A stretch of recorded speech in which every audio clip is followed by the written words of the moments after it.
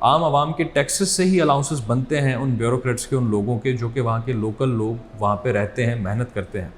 جو کہ ان پروٹیسٹرز کا ایک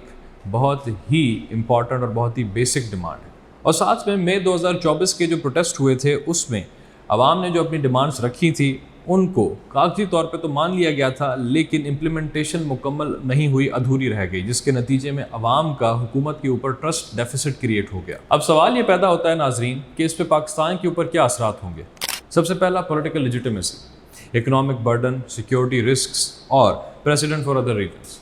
اگر ہم بات کریں پولیٹیکل لیجیٹیمیسی کی، تو اگر یہ پروٹیسٹ کامیاب ہو جاتے ہیں، اگر یہ پروٹیسٹ ایک میسو پروٹیسٹ میں مزید خون خرابے اور بلڈ شیڈ میں تبدیل ہو جاتے ہیں، تو ہماری سینٹرل گورنمنٹ کے لیے بہت ہی زیادہ نقصان ہوگا اور وہ بہت ہی زیادہ ویک ہو جائے گی۔ اس کے علاوہ اگر ہم اکنامک برڈن کی بات کریں تو سبسڈیز اور ریلیف پیکیجز دینے کا مطلب یعنی کہ سینٹرل گورنمنٹ کے فائنینشیل اداروں کے حوالے سے زیادہ برڈن، جو کہ ہماری گورنمنٹ یعنی پاکستانی گورنمنٹ فی الوقت برداشت نہیں کر سکتی، جس کے نتیجے میں ظاہر سی بات ہے IMF اور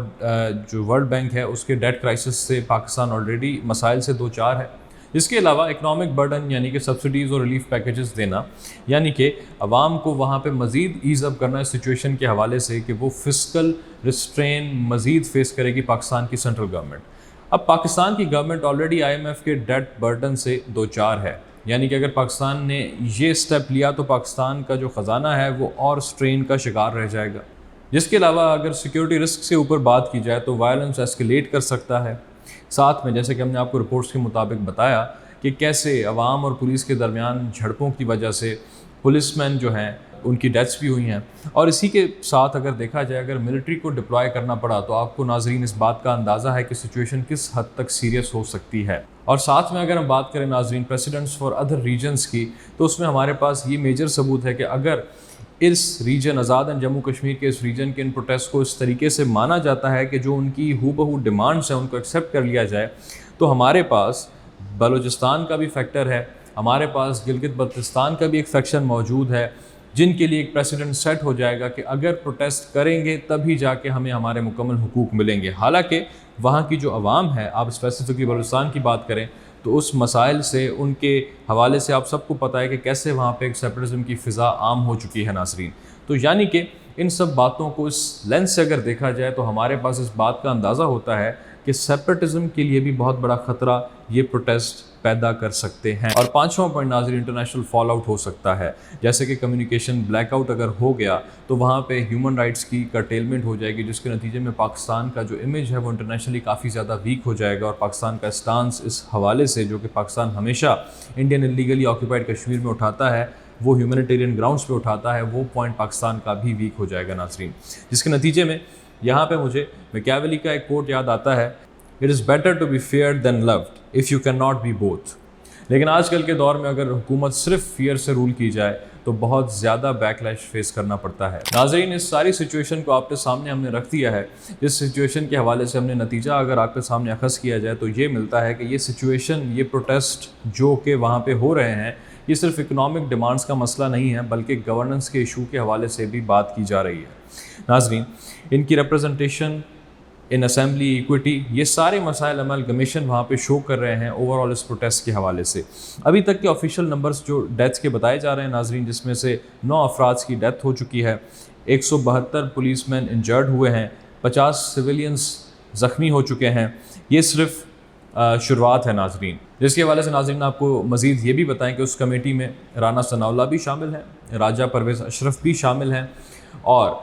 former president Azad and Jammu Kashmir ambassador Masood Khan بھی شامل ہیں۔ ناظرین یہ کچھ امپورٹنٹ ڈیولپمنٹس تھی کرنٹ سچویشن کے حوالے سے جو کہ ہم نے آپ کے سامنے رکھ دی ہیں۔ جیسے ہمیں کوئی مزید ڈیولپمنٹس ملیں گی ہم آپ کو آگاہ کرتے رہیں گے۔ آزاد کشمیر کے لوگ سوشو اکنامک رائٹس اور ڈگنیٹی کے لیے کھڑے ہیں۔ پاکستان کو فیصلہ کرنا ہوگا کہ لوگوں کو سپریس کرنا ہے یا ریئل ریفارمز لانی ہے، کیونکہ اس سارے پروٹیسٹ کے نتیجے میں اثرات صرف کشمیر پر نہیں ہوں گے بلکہ پورے پاکستان پر ہوں گے۔ شکریہ۔